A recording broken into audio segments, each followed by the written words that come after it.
Imagine walking down a grocery store aisle and smelling freshly ground coffee beans beside the loud buzz of a vacuum tube tester, or collecting little green stamps until you finally had enough for a new toaster. Here are 10 old grocery store features that have vanished forever. 1. Vacuum tube testers. For several decades, a trip to the supermarket could also solve a broken television or radio. From the 1950s into the early 1970s, many sets depended on glass vacuum tubes that regularly failed. Rather than paying a repair technician, customers removed the suspected tubes at home and brought them to a testing station near the store entrance. Each tube could be inserted into the machine, and a gauge showed whether it still had enough strength. A reading in the red meant it was time for a replacement, usually sold in a cabinet directly beneath the tester. This convenient self-service arrangement faded when transistors and other solid-state components took over during the late 1970s.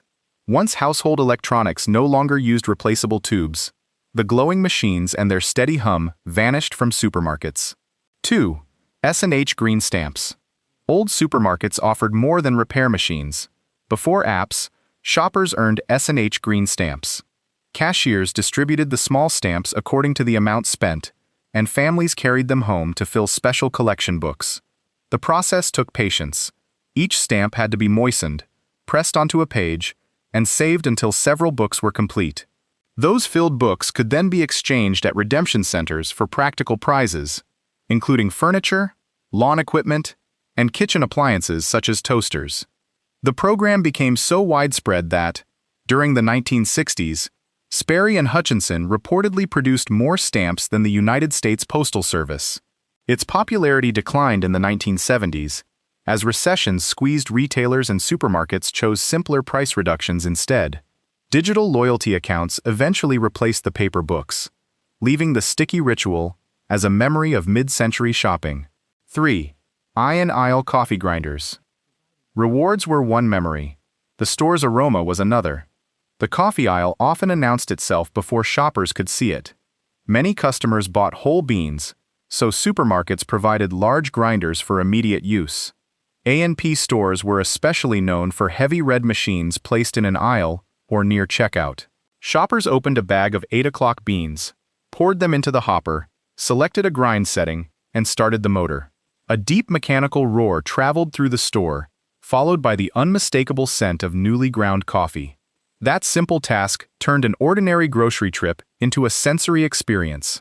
As instant coffee and factory-ground, vacuum-packed products became more convenient for busy households, fewer people needed the equipment. By the late 20th century, most stores had removed the bulky grinders, along with the rich aroma that once spread from one department to another. 4. Mechanical kiddie rides. Near many supermarket entrances, children found another kind of reward. Coin-operated rides shaped like horses, fire engines, and rocket ships offered about a minute of bouncing or swaying for a penny, then later a nickel or dime. Sandy the Mechanical Horse became one of the best-known examples and a familiar image of American childhood during the 1950s and 1960s. Parents often used the promise of a ride to encourage good behavior while they completed the shopping. After a long trip through the aisles, the moving horse gave children a burst of excitement and adults a brief pause. These machines gradually became less practical as repairs grew expensive and businesses worried more about injuries and liability. Most were removed rather than maintained, and a working supermarket kiddie ride is now an unusual sight. 5. Carry-out boys and parcel pickup lanes. Personal service also continued beyond the cash register.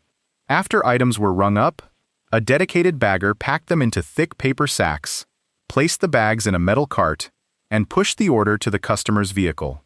Larger supermarkets sometimes offered a parcel pickup system.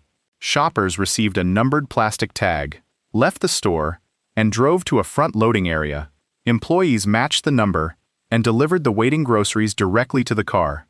The service spared customers from handling heavy bags and reflected an era when personal attention was standard.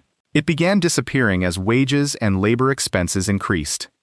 Lightweight plastic bags also made purchases easier to carry without assistance. Today, amid self-checkout and reduced staffing, complimentary help loading a full grocery order feels more like a premium benefit than a routine courtesy. 6. Weekly encyclopedia and dishware promotions. Stores also encouraged weekly return visits by selling collections one piece at a time. A store might discount the first encyclopedia volume, then offer the next during the following visit. Other campaigns featured matching dinner plates, ceramic serving pieces, or crystal glasses. Some items were inexpensive, others were free after a minimum purchase. The strategy built loyalty because missing a week could leave a set incomplete. Families assembled full libraries or table settings over several months, which explains why many baby boomers remember identical floral dishes in their childhood homes. These continuity promotions worked when supermarkets served as regular community destinations. Their appeal weakened as big box retailers and discount chains offered broader selections at consistently low prices.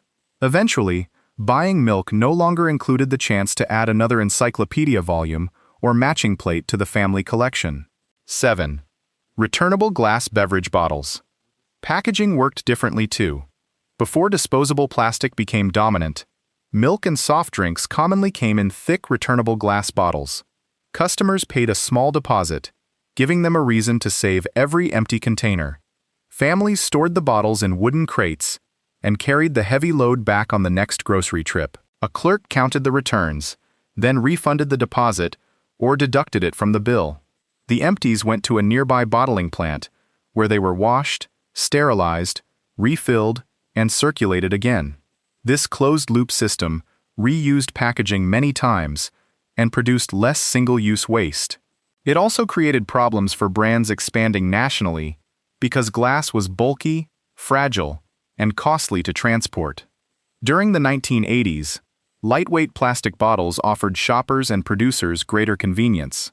As disposable containers spread, the familiar routine of returning crates of empties largely disappeared. 8. Individual price stickers. Store operations differed too. Before barcodes, every supermarket product needed a visible price. Employees used handheld pricing guns to mark cans, cereal boxes, bread, and other items one at a time. The tools stamped numbers onto labels or packages. At checkout, cashiers read each amount and entered it manually into a mechanical register. The system consumed many labor hours, especially when prices changed, and a mistyped number or missing sticker could easily cause an error. A major shift began in 1974, when a Marsh supermarket in Ohio used the Universal Product Code at checkout. Laser scanners spread through the industry during the 1980s, allowing stores to identify products and retrieve prices automatically. Once barcode systems became standard, clerks no longer had to label every package, and the repetitive click of the pricing gun disappeared from grocery aisles. 9. Cigarette vending machines. Changing laws removed other features. For years, cigarette vending machines stood openly in supermarket entrances, lobbies, and vestibules. Bright metal cabinets displayed rows of tobacco brands, each linked to a pull knob or push button. A customer inserted coins, selected a brand, and watched a pack drop into the tray below. The transaction required no cashier, identification check, camera, or electronic age verification.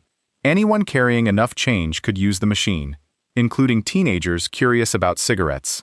That easy access became increasingly unacceptable as evidence of tobacco's health risks gained public attention and governments strengthened restrictions on sales to minors. Federal and state rules gradually limited where the machines could operate. By the 1990s, cigarettes had to remain behind a staffed counter in places open to young people. With unattended sales no longer permitted there, the once common supermarket vending machine disappeared. 10.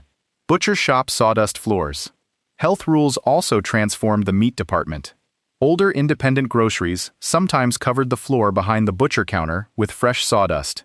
Before meat routinely appeared on foam trays under plastic wrap, butchers cut, trimmed, weighed, and wrapped each order in front of the customer. The work produced water, blood, and slippery fat that could make the floor dangerous. Sawdust absorbed the liquid and gave the butcher's boots better traction around the cutting area. At closing time, employees swept up the soiled material and spread a clean layer for the next morning. The method was simple, inexpensive, and closely tied to traditional neighborhood meat departments.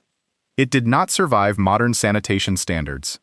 As health regulations tightened and washable tile became the accepted surface, loose sawdust was prohibited. The practice ended, taking another rustic detail of the old-fashioned grocery store with it. Which one of these vanished grocery store features would you bring back today? Share your choice in the comments, along with the supermarket memory you still remember most clearly.